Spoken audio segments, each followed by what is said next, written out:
What if nothing could shake you? What if the insults, the chaos, the failures, all the storms life throws at you simply bounced off your mind like rain on stone? Tell me, when was the last time you truly felt untouchable?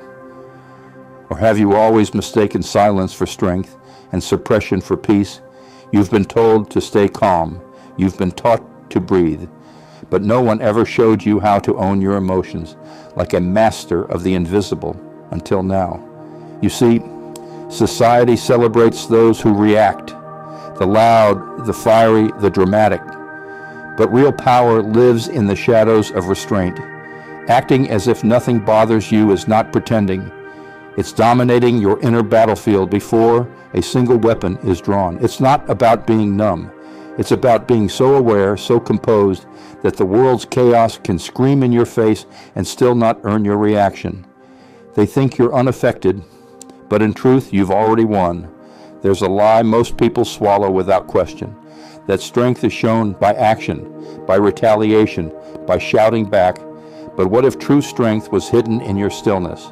What if your silence made more noise than their screams? There's an ancient strategy buried under years of noise, a method so subtle most overlook it, yet those who master it never lose. They lead rooms without a word, shift energy without lifting a finger, and the secret, it begins with mastering this one invisible act. Keep watching, because buried deep in this video is a principle so sharp it cuts through years of frustration. You'll hear things you were never meant to hear, truths hidden between lines, techniques kept behind closed doors, words you almost forgot how to believe in. This isn't advice, it's revelation.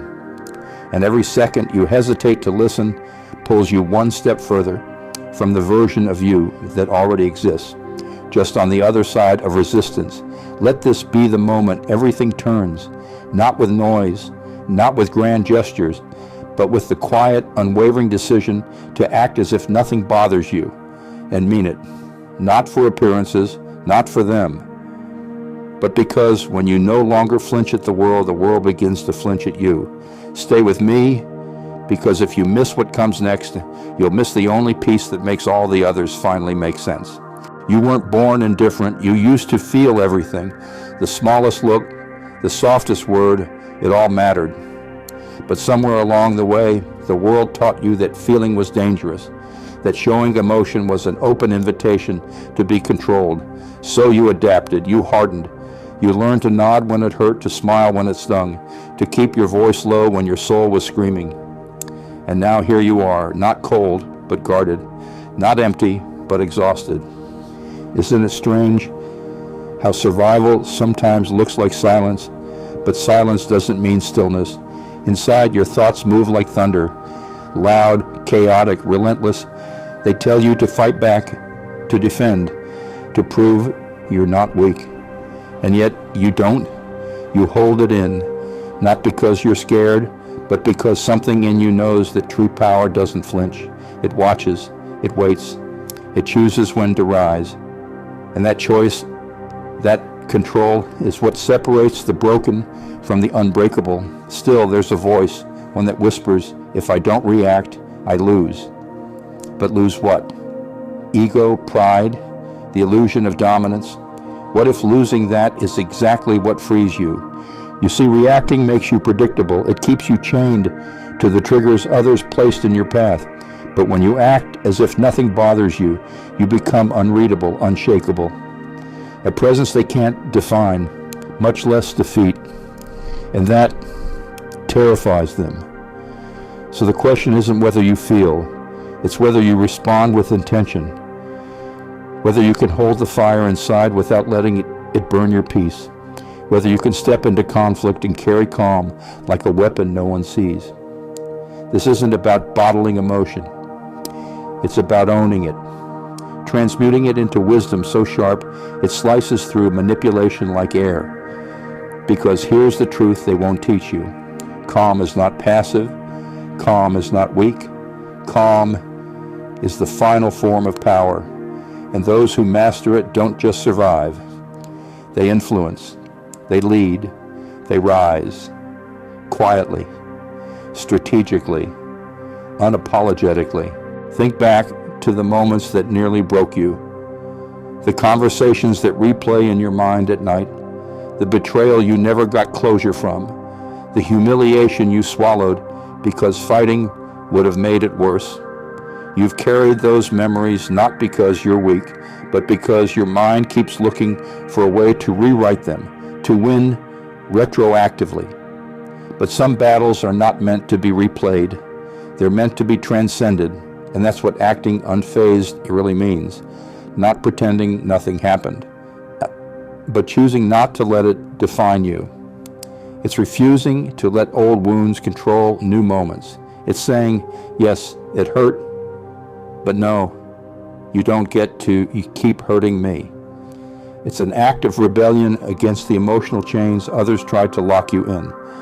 And rebellion, real rebellion, is always quiet because it doesn't need validation. It only needs resolve. People will misread you.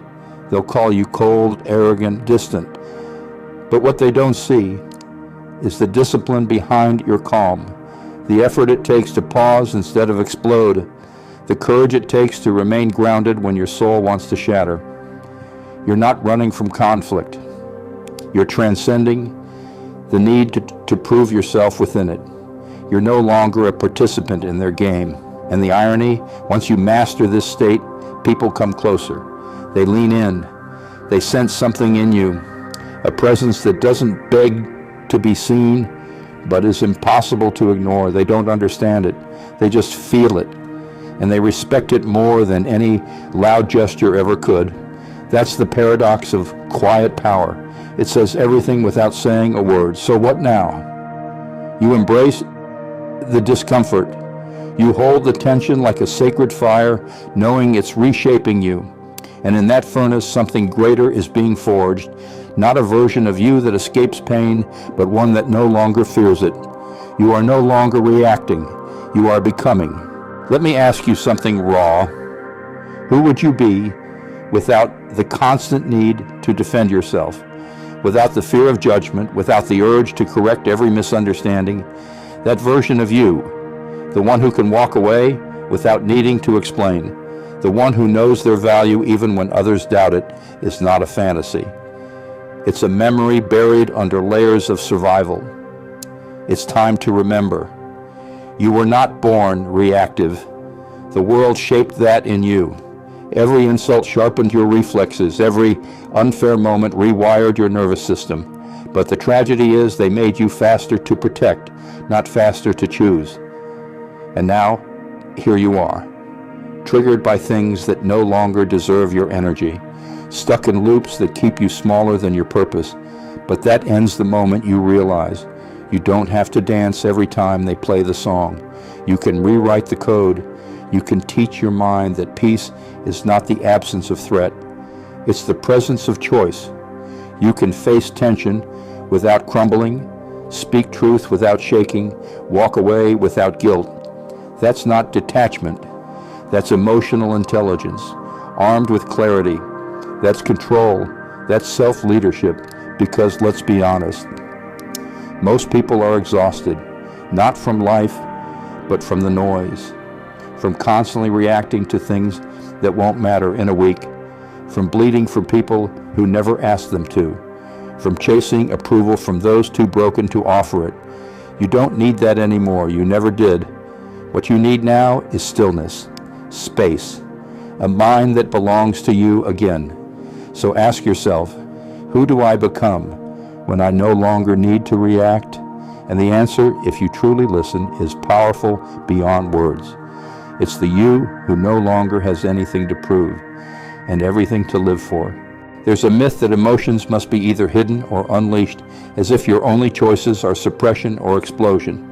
But there's a third path, mastery, a place where you feel deeply and yet to remain untouched, where you carry storms in your chest, but walk like the sky is clear. That's the paradox of emotional power.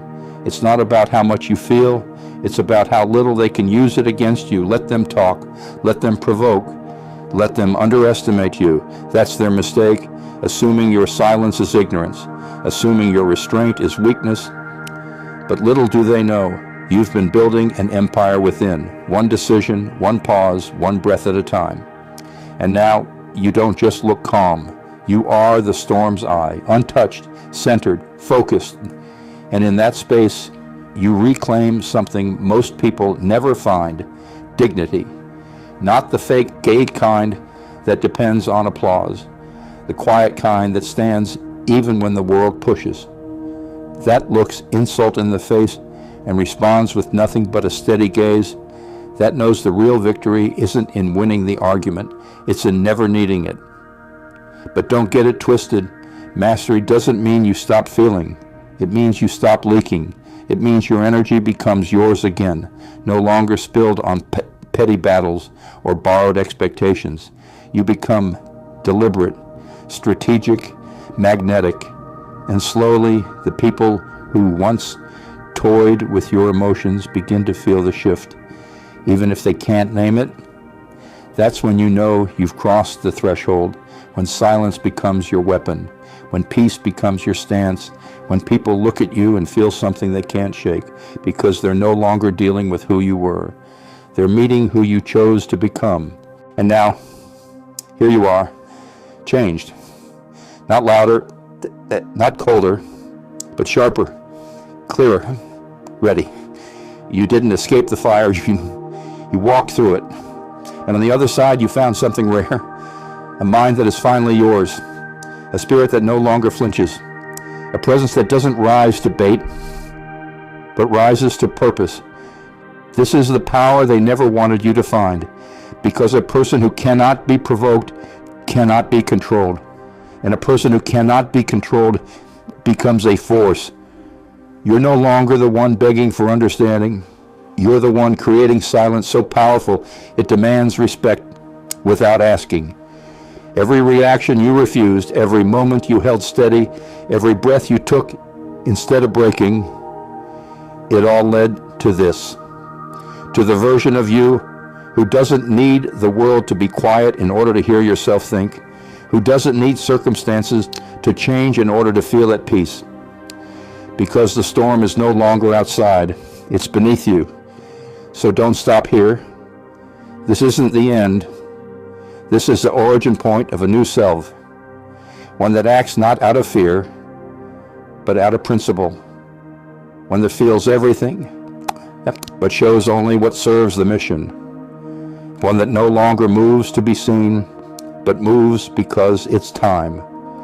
And if they still don't understand you, let them wonder.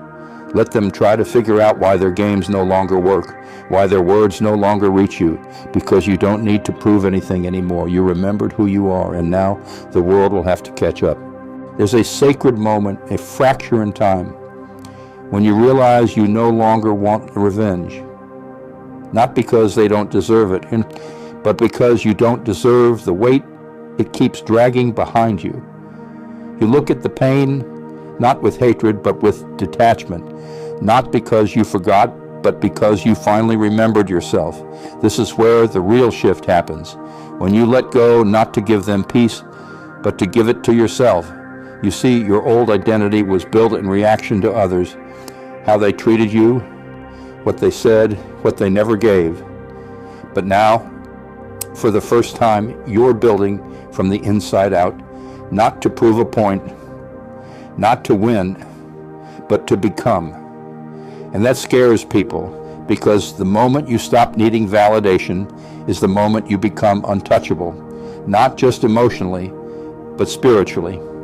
And the strange thing is, the more detached you become, the more deeply you begin to connect, but this time on your terms, not out of hunger, not out of fear, but out of overflow. When nothing owns your reactions, you start seeing people for what they are, not what your wounds need them to be. Clarity becomes compassion, not because you're soft, but because you're free.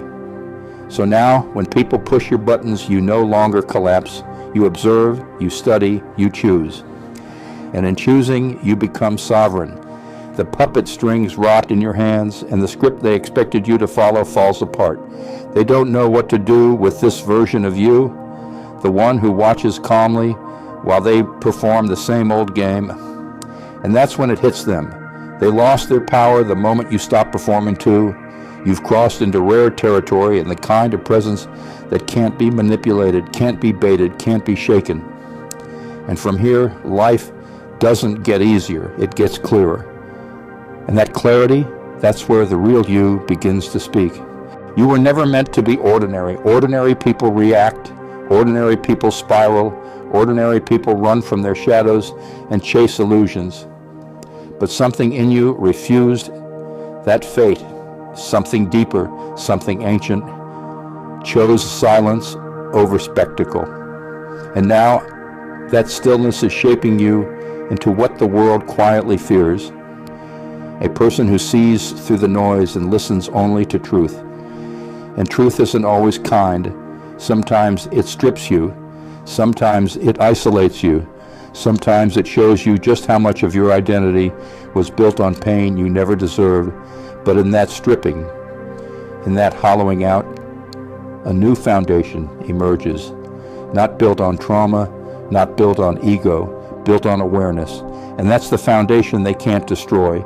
It's why you no longer chase apologies, why you no longer explain your boundaries, why you no longer flinch when the same insults get thrown your way, because you've seen the pattern, you've outgrown the loop, you've moved beyond the need to participate in wars that don't belong to you anymore.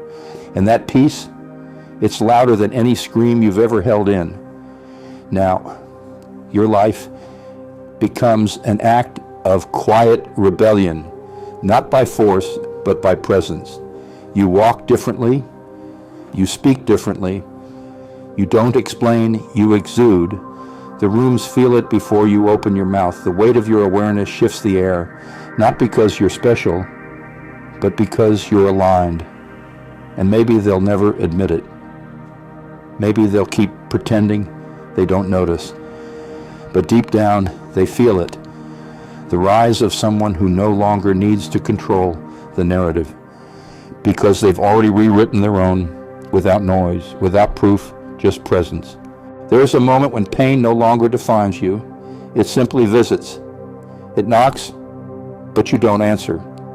It whispers, but you no longer bend your ear, not because you've become immune, but because you've become aware. You now see pain as it is, a messenger, not a master, a flicker of memory, not a mirror of identity. You used to cling to it like proof of your suffering. Now you hold it gently and let it pass. That's not detachment, that's evolution. And with that evolution comes an eerie kind of peace, the kind that makes people uncomfortable because it's not loud, it's not explainable, it's earned. You no longer show your scars to be believed. You no longer bleed to prove your depth. You've become the calm presence that unsettles the unstable because you remind them of the control they never cultivated. And without trying, you reveal their chaos. That's why some will resent you, not because you harmed them, but because your stillness reflects their noise. Your restraint exposes their desperation. Your dignity reminds them of every moment they abandoned their own. And that's okay. Let them project. Let them misunderstand, because you no longer bend to misperceptions. You rise in spite of them. Now the real challenge begins, not resisting chaos, but resisting the urge to return to it, the familiar pull of reaction, the seductive call of drama, the temptation to prove, fix, redeem. But now you see it for what it is, a trap, a loop. And every time you choose not to enter, you reclaim a piece of your soul they tried to rent. So breathe, watch, walk forward, not faster, not louder, but deeper. Because the version of you that emerges from this kind of silence cannot be manipulated, cannot be ignored, and absolutely cannot be undone. And now you understand this was never about acting like nothing bothers you. It was about becoming someone who no longer needs to act, Someone who has seen the chaos, tasted the fire, and still chooses peace without asking for permission. Because real peace doesn't need permission. It asserts itself in the very fabric of who you are becoming. That version of you, the one emerging now, doesn't seek revenge. They radiate resolution. They don't need applause. They carry self-respect. They don't shout to be heard, and their energy speaks volumes. And that energy, that presence begins to attract things the old you never had access to. Opportunities rooted in alignment, relationships born from truth, success that doesn't require self-betrayal. You begin to lose interest in arguing, in convincing, in defending old wounds, not because they don't matter, but because you've outgrown the level of consciousness where they controlled you. Your growth becomes so real, so embodied, that even your silence becomes instructional. People feel your evolution before they understand it. And when the world tries to shake you again, because it will, you'll return to this moment, to this shift, to this exact breath that reminded you who you are when you stopped performing. And in that return, you won't need to fight, because your presence will be enough. Let this sink in, not as inspiration, not as content, but as a mirror. You didn't watch this video to learn how to act unfazed. You watched it to remember the power of being unfuckwithable, not because you're unfeeling, but because you finally understand yourself. And now nothing owns you but purpose. You were never just watching a video, you were walking through yourself, through the layers you've built to survive, through the echoes of old wounds and the quiet rebellions you've carried in silence. And now you've arrived somewhere rare, a space where the noise has settled, where the masks have fallen, where your strength no longer needs performance, and your peace no longer asks for permission. This journey wasn't about answers, it was about memory, not of facts, but of essence. A return to the version of you that always existed beneath the noise, the one who doesn't need to be loud to be felt, the one who doesn't need control to be free, the one who realized that acting as if nothing bothers you is not pretending. It is choosing what gets to stay within you, and more importantly, what doesn't. Let this linger. Every moment of stillness you carry from now on is not silence, it's presence. It is the echo of a mind that has stopped reacting and started leading. You are no longer a product of chaos, you are its endpoint. A mirror that reflects, not repeats. And when people don't understand you, when they question your calm, smile. Because their confusion is proof that you've left the level where they still play. You have not become colder, you have become clearer. And clarity is a language only the awake can hear. This is not about ego, it's about integrity. The integrity of your inner world, the kind that turns reaction into reflection and pain into perspective. From here on out, you don't just walk differently. You exist differently, unbothered, not because you've escaped emotion, but because you finally learned how to master its weight. So if this message whispered something to you, something wordless yet unforgettable, honor that. Let it live in your next choice, your next silence, your next step. And when you're ready, share this with someone who's still learning how to hold the storm. Comment what awakened in you. Subscribe not just to a channel, but to a way of seeing, because this isn't a goodbye. It's the first quiet moment of the you who's finally come home. You don't owe the world a reaction. You owe yourself a revolution.